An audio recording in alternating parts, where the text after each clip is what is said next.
Elle ne transmettra pas au rectorat les notes de ses copies du bac. Comme chaque année, fin juin, Anne Dubellois corrige les épreuves de philo.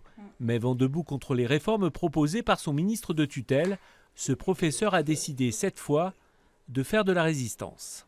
Je m'estime pas écoutée d'une part, mais surtout méprisée par le ministère qui effectivement fait comme si la parole des professeurs n'existait pas ou l'expertise des professeurs n'existait pas. Qui donc à l'heure d'aujourd'hui est en grève. Alors, avec d'autres professeurs de philo en colère, elle a manifesté ce matin, mercredi, dernier jour pour rendre ses copies du bac au rectorat. Objectif, faire pression sur Jean-Michel Blanquer avant la promulgation de la loi. Mais les menaces du ministre ont entamé leur détermination. On a subi des pressions, c'est-à-dire qu'on a reçu des coups de fil du rectorat nous demandant si on avait des soucis techniques avec la saisine des notes. Il y a pas mal de choses comme ça qui sont inquiétantes. Il y a des annonces du ministre de retrait de salaire importantes, voire de sanctions. Au final, le vote pour la reconduction de la grève demain a mobilisé la moitié des professeurs présents. C'est encourageant sur l'état d'esprit des correcteurs.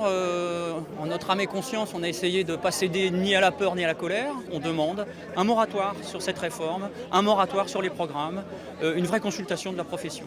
Demain, on sera en AG et on va décider de la suite du mouvement. Moi, je continue demain et après, je finirai bien par rendre mes copies.